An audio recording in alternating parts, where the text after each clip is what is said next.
Hello friends, welcome to BPSC journey, सफ़र से सफलता तक। कल जो बीपीएससी के एग्जामिनेशन कंट्रोलर हैं श्री राजेश कुमार जी ने एक पॉडकास्ट लिया जो बीपीएससी के यूट्यूब चैनल पे अपलोड हुआ। उसमें उन्होंने काफ़ी ऐसी बातें की जो एक अभ्यर्थी के रूप में हमें जानना बहुत ज़रूरी है। अगर आप आयोग को नहीं समझेंगे, अगर आप आयोग को नहीं जानेंगे तो आप एग्ज़ाम के पैटर्न को, कॉपी एवेल्यूएशन कैसी होती है, इंटरव्यू कैसा होता है, इसको नहीं समझ पाएंगे और आप इस धार को पार नहीं कर पाएंगे। मैंने थंबनेल में लिखा है कि बीपीएससी के चौंकाने वाले सच, क्यों 200 बच्चों को मिले 0 मार्क्स। ऐसे 200 से ज़्यादा बच्चे थे जिन्हें एक पर्टिकुलर क्वेश्चन में 0 मार्क्स मिले। इस पे भी हम लोग आगे बात करेंगे। काफ़ी सारी चीज़ों पे हम चर्चाएं करेंगे, क्यों बाहर के बच्चों का सिलेक्शन हुआ, या फिर क्यों हिंदी और इंग्लिश मीडियम के छात्रों के बीच में जो एक तशल है कि हिंदी वालों को कम मार्क्स दिया जाता है, इंग्लिश वालों को ज़्यादा दिया जाता है। इंग्लिश वाले बच्चे बोलते हैं कि हिंदी वालों को ऐसे में ज़्यादा दिया जाता है। इन सभी चीज़ों पे हम लोग बात करेंगे। 1 बाय 1 जो इनका पॉडकास्ट हुआ था उसको हमने बाइफरकेट करने की और आपको समझाने की पूरी कोशिश की है, और एक एस्पायरेंट के रूप में ये जानना आपको काफ़ी ज़रूरी है। तो एंड तक आप देखिए, आपको सभी चीज़ों की क्लैरिटी मिल जाएगी। बीपीएससी परीक्षा नियंत्रक जो श्री राजेश कुमार जी हैं, उनसे खास बातचीत हुई थी, उसी को हम लोगों ने यहाँ पे कहीं ना कहीं एनालिसिस करने की कोशिश की है। पहला सवाल जो उनसे पूछा गया कि क्या इंग्लिश मीडियम वालों को बीपीएससी में ज्यादा फायदा मिलता है। जैसा कि आप देखोगे अगर, तो ऐसी अफवाहें या फिर ऐसी बातें, मैं अफवाहें भी नहीं कहूंगा और श्योरिटी भी नहीं कहूंगा, क्योंकि ऐसी चीजें हो सकती हैं, एग्जैक्ट क्लैरिटी नहीं है। तो इसके जवाब में सर ने यह कहा कि ये जो जितने भी दावे हैं ये सब गलत हैं और भ्रामक है, क्योंकि उन्होंने ऐसा कहा कि बीपीएससी फॉर्म में ये बिल्कुल नहीं डलवाता है कि आपका मीडियम इंग्लिश है या हिंदी। ऑब्वियस सी बात है, बीपीएससी ये नहीं डलवाता है। लेकिन उन्होंने कहा कि ये बीपीएससी जो ब्लाइंड असेसमेंट करता है, मतलब बिल्कुल निष्पक्ष जो कॉपी की चेकिंग होती है वो किसी भी माध्यम को ज्यादा सपोर्ट नहीं करते या ना किसी को डिसएडवांटेज देने की कोशिश करते हैं। तो ब्लाइंड असेसमेंट की बात की उन्होंने और कहा कि कॉपियों की जांच के समय एग्जामिनर को छात्र का नाम या मीडियम नहीं पता होता, जिसने जैसा लिखा उसे वैसा मार्क्स मिलता है। ठीक, ये तो इंग्लिश और हिंदी माध्यम की बात हो गई। लेकिन क्या ग्राउंड रियलिटी जब हम देखते हैं तो क्या ये है, या आप लोग कमेंट में बताएंगे कि अगर हम 70वें रिजल्ट की ही बात करें तो क्या ग्राउंड रियलिटी ऐसी है, हिंदी माध्यम वाले ज्यादा चयनित हुए या इंग्लिश? ये एक आंकड़ा आपके पास भी है। चलिए, लेकिन सर ने इस आंकड़े को मना किया। अगला सवाल उनसे पूछा गया, क्या बीपीएससी के पास सफल अभ्यर्थियों के मीडियम का कोई डेटा है। सफल अभ्यर्थियों के मीडियम का डेटा उन्होंने बोला कि चूंकि हम फॉर्म में नहीं डलवाते हैं, पहले भी उन्होंने बोला, तो उन्होंने बोला कि ऐसा कोई डेटा नहीं है, क्योंकि हम बाइफरकेट नहीं करते हैं। जो कॉपियां हैं, सपोज दैट अगर 20,000 बच्चों ने मेंस दिया था, तो वो जो कॉपियां हैं उनको अगर हम मैनुअली देखेंगे तभी जाके हमको डेटा पता चलेगा। तो उन्होंने सीधा बोल दिया कि बीपीएससी के पास फॉर्म के आधार पर कोई ऑफिशियल डेटा नहीं है, सोशल मीडिया के आंकड़े बिल्कुल गलत हैं, ये बताया उन्होंने। लेकिन उन्होंने एक बात कही कि एक कोडिंग डेटा होता है, क्योंकि कॉपी चेक करने वाले लोगों का एक आंकड़ा बनाना होता है इनको। तो एक कोडिंग, देखो पहले वो कह रहे हैं कि डेटा, एग्जैक्ट डेटा जो रिजल्ट के बेसिस पे डेटा नहीं, क्योंकि काफी बच्चे ऐसे होते हैं जो जीएस इंग्लिश में लिखते हैं, ऐसे हिंदी में लिखते हैं। लेकिन उन्होंने एक आंकड़ा दिया कि जो अभी 71वीं बीपीएससी मेंस परीक्षा हुई है उसमें लगभग हिंदी माध्यम के 5,596 बच्चे हैं और इंग्लिश माध्यम के 5400 बच्चे के आसपास है, जिसमें से टोटल 11,000 के आसपास बच्चों ने मेंस दिया है। यह आंकड़ा उन्होंने बताया कोडिंग करके, क्योंकि वो इवेल्युएटर उसी हिसाब से वो लोग अलॉट करते हैं। ठीक, दूसरी बात चल रही थी कि क्या निबंध में 70% से ज्यादा मार्क्स नहीं देने का कोई रूल है। चीजें ये मार्केट में आ रही थी कि इस बार चूंकि 69 बीपीएससी में हिंदी माध्यम वाले बच्चों को ऐसे में काफी मार्क्स मिले थे, इसमें कोई दो राय नहीं है। ठीक है, और बीपीएससी कहीं ना कहीं पैरिटी, अब देखो 69 में अलग चीज हो जाती है, 67 देखोगे आप तो कुछ ऑप्शनल को इन्होंने बिल्कुल डिबंक कर दिया था, और अभी 70th में ऐसी बातें चल रही कि इंग्लिश मीडियम के बच्चों का। तो ये पैरिटी, मुझे लगता है सर ने पैरिटी की बात की है, और ज्यादा मतलब इसमें पैरिटी लाने की आवश्यकता है, ताकि जो बच्चों के बीच में अफवाहें फैलती हैं वो और ट्रांसपेरेंसी आ सके। सर ने इस बात को बिल्कुल नकार दिया कि 70% की जो कैपिंग है ऐसे के मार्क्स में वो दी गई है। उन्होंने अपने पॉडकास्ट में ये कहा कि 75% से ज्यादा भी मार्क्स मिले हैं ऐसे में। लेकिन जहां तक मुझे लगता है, चूंकि एक आरटीआई फाइल हुआ था उसमें ऐसे के जो हाईएस्ट मार्क्स है वो 199 दिखाया गया, तो ठीक है वो स्लिप ऑफ टंग हो सकता है सर का, बट उन्होंने बोला कि ऐसी कोई कैपिंग नहीं है, ये बिल्कुल रूमर है। ठीक है, वहां पे कोई कैपिंग नहीं है, जिसको जितने मार्क्स, जिन्होंने जैसा लिखा है वैसे मार्क्स मिले हैं। कई कैंडिडेट को ऐसे में 75% तक मार्क्स मिले हैं, बट इस बार ऐसा हुआ नहीं, 69 में ऐसा हुआ था। अब देखिए उन्होंने क्या कहा कि ऐसा जो है कि 30% से 70% तक अगर मार्क्स होते हैं, 30% से कम और 70% से ज़्यादा मार्क्स होते हैं, तो वो अपने आप ही हेड एग्जामिनर जो होते हैं उनके पास रिव्यू के लिए चला जाता है। ये काफ़ी अच्छी चीज़ उन्होंने बताई। देखो, उन्होंने बिल्कुल बाइफरकेट करके जो प्रणाली है कॉपी चेक करने की उसके बारे में बात की। आपको इसका पता होना चाहिए, क्योंकि भ्रामक सूचनाएं ऑब्वियसली आपको मिसगाइड करने का काम करेगी, चाहे वो कहीं से भी भ्रामक सूचनाएं हैं। तो उन्होंने बोला कि जो भी मार्क्स, अगर 30% से कम किसी को मार्क्स मिलता है, मतलब ऐसे में अगर आपको 90 मार्क्स से कम मिल रहे हैं या फिर आपको 210 मार्क्स से ज़्यादा मिल रहा है, तो वो ऑटोमेटिकली रिव्यू के लिए चला जाता है हेड एग्जामिनर के पास। इस बारे में उन्होंने प्रकाश डाला। ठीक है, चलो, अब उसके बाद जब हेड एग्जामिनर के पास जाता है तो वो उसको रिव्यू करते हैं। अगर ऐसा होता है कि नहीं इनके मार्क्स जेन्युइन है, इतने ही होने चाहिए थे, तो फिर वैसे ही रह जाता है, नहीं तो फिर उसको रिव्यू करके अगर उसमें कुछ अमेंडमेंट की जरूरत होती है तो वो किया जाता है। अगला सवाल जो उनसे पूछा गया कि जो सबसे फेमस सवाल है, जो अभी सबसे ज्यादा मतलब सर्कुलेट हुआ पहले दिन से, जब टॉपर श्रद्धा पांडे, अगर मैं नाम गलत नहीं ले रहा हूं तो, जब से वो टॉप की हैं तब से ये बातें चली काफी मार्केट में, काफी लोगों के बाहर से सिलेक्शन के, कि क्या 17वीं परीक्षा में दूसरे राज्यों के कैंडिडेट ज्यादा सेलेक्ट हुए हैं। ये बातें चल रही थी। इवन मेरी सूचना में भी जो थी उसको, उस पर मैं बात करूंगा। तो सर ने एक आंकड़ा दिया कि जो जनरल कैंडिडेट का सिलेक्शन हुआ वो 829 कैंडिडेट्स थे जो जनरल कैंडिडेट से सेलेक्ट हुए थे, मतलब यूआर कैटेगरी से सेलेक्ट हुए थे। ओके, उसमें से बिहार के बाहर से 333 छात्रों का सिलेक्शन हुआ है, और काफी बड़ा आंकड़ा है ये। और इसको कहीं ना कहीं, जब I was going through the Telegram, तो शुरुआती दौर में मैंने ये देखा कि ऐसा बोला जा रहा है कि 500 में से 300 से ज्यादा बच्चे जो हैं वो जनरल कैटेगरी में बाहर से सेलेक्ट हुए। बट सर के आंकड़े के अकॉर्डिंग ऑफिशियल आंकड़ा जो है वो ये है कि 829 बच्चों में से 333 बच्चे बाहर से हैं। ये भी लमसम 40% के आसपास आप देखोगे तो बिहार के बाहर से बच्चे आए हैं। और उन्होंने एक और चीज बताई कि जो टॉप 100 है उसमें भी आप देखो 69 बच्चे बिहार से हैं और 31 बच्चे। दैट इज वेरी, मतलब शॉकिंग बोलो या फिर मैं क्या बोलूं, कि 31% बच्चे टॉप 100 में बाहर के हैं। दिस इज आई से, मतलब अपने बिहार के बच्चों के लिए अगर हम बिहार के परिप्रेक्ष्य में बात करें तो this is a bit disappointing that the outsiders are coming here. तो कोई कैप होना चाहिए, मतलब मुझे लगता है कि कैप होना चाहिए। ये इसलिए मैं कह रहा हूं क्योंकि अन्य राज्यों में जाके हमें कहीं ना कहीं, चाहे झारखंड की बात की जाए, यूपी की बात की जाए, एमपी की बात की जाए, आप कहीं भी जाओगे तो एक कहीं ना कहीं एक बैरियर रहता है।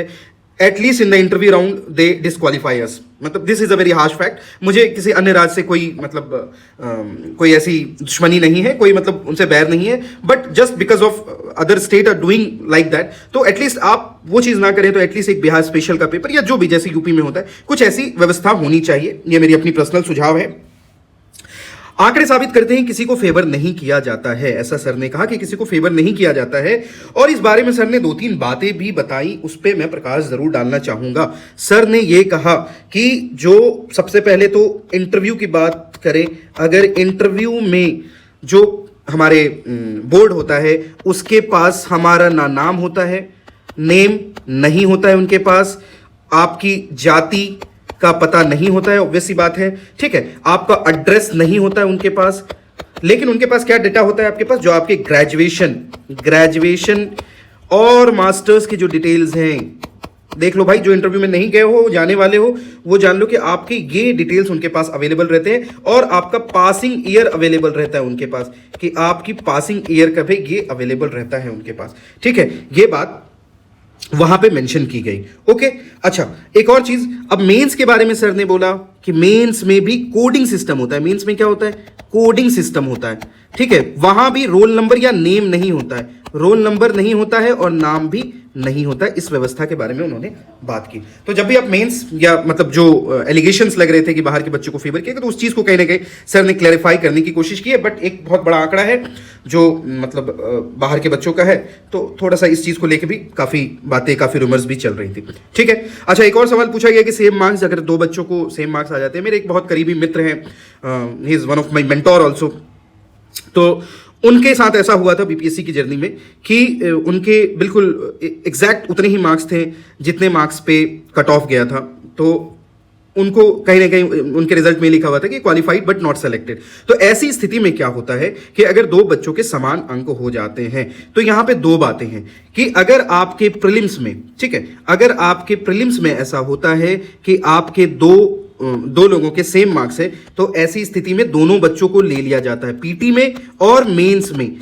ऐसी स्थिति में दोनों बच्चों को ले लिया जाता है। जैसा कि सर ने बताया कि 70th बीपीएससी मेंस में जनरल कैटेगरी से 400 जो भी कट ऑफ था, आई गेस 445 के आसपास था, उसमें 26 स्टूडेंट थे और सभी को उसमें सेलेक्ट किया गया था, मतलब सभी को, क्योंकि वहां पे सीट का कोई बैरियर नहीं होता, according to examination controller sir, उन्होंने ये चीजें कहा। लेकिन ऐसी स्थिति अगर उत्पन्न होती है जहां फाइनल रिजल्ट में सीट 1 है और कैंडिडेट 2 है तो क्या नियम लागू होता है, ये भी जान लीजिए आप लोग, क्योंकि ऐसी चीजों में भी काफी अफवाहें फैलाई जाती हैं, भ्रामक खबरें फैलाई जाती है कि इसको सुपरसीड कर दिया गया, ये कर दिया, वो कर दिया। जिस आयोग का आप एग्जाम दे रहे हैं आप उसको जानेंगे, अगर आप उस पर ट्रस्ट नहीं करेंगे तो आपकी प्रिपरेशन डैमेज होगी।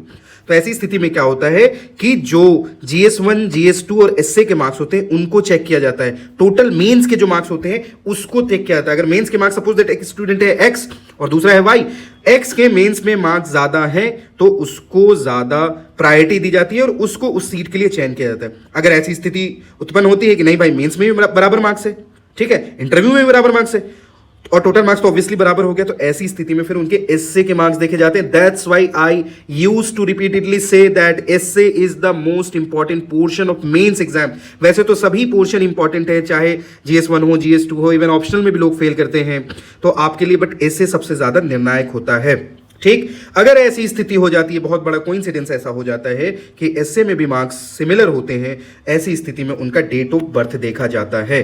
जिनकी उम्र ज्यादा होती है उनको प्रेफरेंस दिया जाता है और उनको चयनित किया जाता है, ठीक है। I hope this is very much clear to you the confusions that is related to if two candidate get the same marks। ऐसी स्थिति में क्या होता है, तो आप ये चीज समझ लो, ये चीजें आपको क्लैरिटी देती हैं और जब आप क्लैरिटी के साथ रहोगे तो आपकी सफलता सुनिश्चित रहेगी। यकीन मानो, एक एक चीज, कुछ बच्चे होंगे जो बोलेंगे इन सब चीजों का जानने की क्या जरूरत है, यार मेरे को मतलब नहीं जानना, ठीक है, मतलब इस जर्नी में जब आप जैसे जैसे ग्रो करते हैं आपको लगता है कि हर चीज जानने की जरूरत है, ठीक है।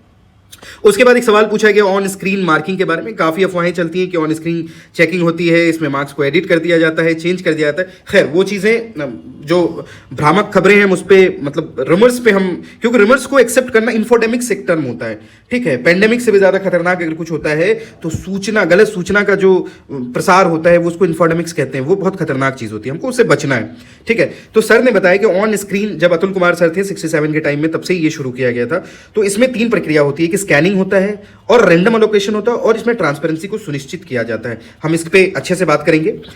क्या होता है देखो कि पहले तो कॉपी मैनुअली चेक होती थी, ठीक है, लेकिन बाद में बीपीएससी में अतुल कुमार जी ने एक रिफॉर्म लाया और उन्होंने ऑनलाइन स्क्रीन मार्किंग की सुविधा स्टार्ट की, जिसमें आपके कॉपी स्कैन हो जाते हैं, आपकी इवेल्युएटेड और अनइवेल्युएटेड कॉपी आपके पोर्टल में आपको मिल जाती है। तो सबसे पहले कॉपी क्या होती है, देखो 70th बीपीएससी में 32 लाख कॉपियां, 32 लाख पेजेस, सॉरी कॉपियां नहीं, पेजेस को स्कैन करके डाला गया था। मतलब जो भी 20,000 बच्चे थे ऑब्वियसली अराउंड इतनी जो पेजेस है उसको स्कैन किया गया था और अभी बताया जा रहा है कि अराउंड 25 लाख के आसपास जो पेजेस है वो स्कैन किए गए हैं 71st में। सबसे पहले स्कैन करके उसको पोर्टल में डाल दिया था। अब जो हमारे कॉपी इवेल्युएटर होते हैं उनको पूरी कॉपी नहीं दी जाती, एग्जामिनर को सिर्फ एक क्वेश्चन दिखता है। मतलब सपोज दैट कि आपसे मौर्य कला पूछा गया तो ये क्वेश्चन पर्टिकुलरली इसके लिए 4-5 इवेल्युएटर्स अलोकेट किए जाएंगे और ये पर्टिकुलर क्वेश्चन को कोई टीचर होंगे जो चेक कर रहे होंगे, ठीक है। ये स्थिति की जाती है। इससे क्या होता है कि काफी ट्रांसपेरेंसी आ जाती है और जो पैरवी या सिफारिश जिसको हम बोलते हैं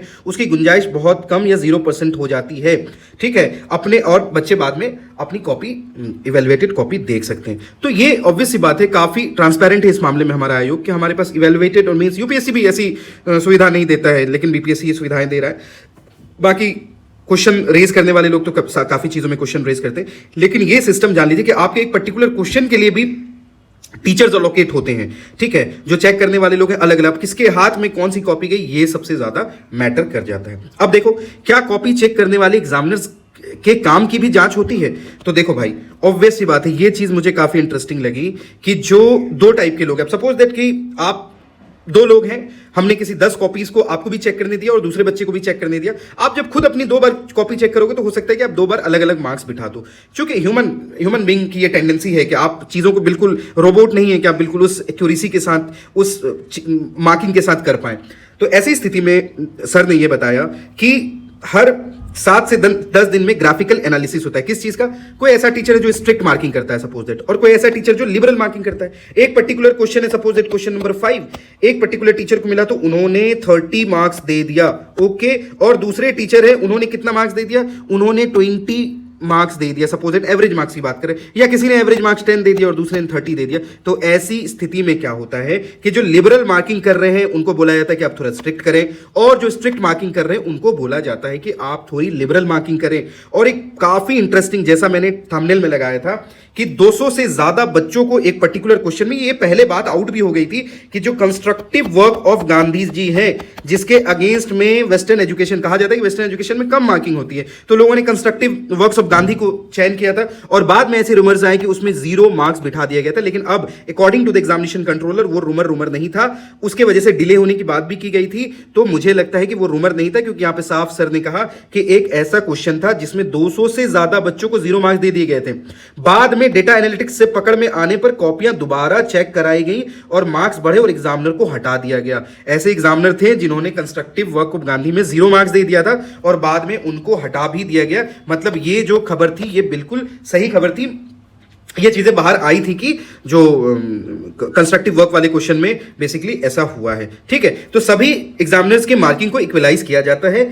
उसके बाद भी चीजें थोड़ी सी और पैरिटी, मुझे लगता है, मेरा पर्सनल मानना है कि थोड़ी और पैरिटी होनी चाहिए। जीएस 1 में ऐसी स्थिति है, मैंने कई ऐसे मार्क्स देखे जहां पे डीआई रॉन्ग होने के बाद भी 175 के आसपास मार्क्स मिले हैं और डीआई पूरा सही होने के बाद भी 150 के आसपास मार्क्स मिले हैं। तो ये पैरिटी को नहीं दर्शाता, ये दर्शाता है कि किसी ऐसे हैंड में कॉपी किया जो बहुत लिबरल था और कहीं पे किसी ऐसे हैंड में कॉपी किया जो कि बहुत ही स्ट्रिक्ट थे। ठीक है, कुछ लोगों ने 5 क्वेश्चन शॉर्ट के छोड़ दिए, उनके डीआई भी गलत हो गए, ऐसी स्थिति में भी उनको मार्क्स मिले हैं और अच्छा है। मतलब ये चीज, मतलब थोड़ी सी और पैरिटी होनी चाहिए मुझे लगता है।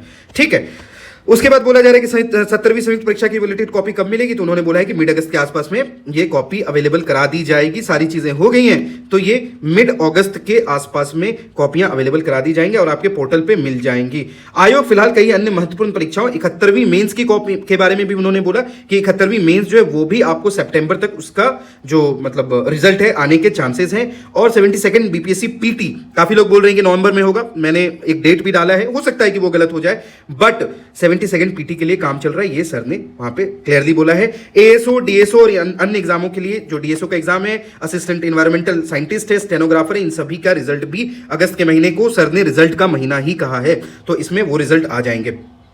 ठीक है, टीआरई 4 के बारे में बात की गई कि टीआरई 4 की जो अधियाचना है वो दे दी गई है और उसमें कुछ त्रुटियां हैं तो उसको करेक्ट करके बहुत ही जल्दी टीआरई 4 का भी नोटिफिकेशन आ जाएगा। ओके, तो काफी चीजों पे हमने बातें की। लास्ट में ये है कि तथ्यहीन दावे, भ्रामक सूचनाओं और अफवाहों पर अपना कीमती समय बर्बाद ना करें। आयोग की चयन प्रक्रिया पूरी तरह ट्रांसपेरेंट है, निष्पक्ष है और डेटा ड्रिवन है। आने वाले दिनों में कई बड़ी परीक्षाएं होने वाली हैं, अपनी पूरी ऊर्जा तैयारी में लगाएं। इस बात के बारे में बीपीएससी जर्नी, सफर से सफलता तक। ठीक है, तो काफी सारी चीजें मैंने आपको समझाने की कोशिश की और ट्रस्ट मी कि ये सभी चीजें आपको पता होनी चाहिए। आप सोचो कि एक पर्टिकुलर क्वेश्चन में कैसे 200 बच्चों को 0 मार्क्स मिल जाएगा, बीपीएससी इस पे अगर चेक नहीं करता तो 0 मार्क्स इज वेरी डिसअपॉइंटिंग। कोई बच्चा पीटी क्लियर करके आ रहा है और उसको 0 मार्क्स दे देना, दिस इज वेरी मतलब अनबिलीवेबल, अनएक्सेप्टेबल। तो वो चीजें मैंने आपको काफी चीजें समझाने की कोशिश की, होप आपको ठीक लगा होगा। Thank you for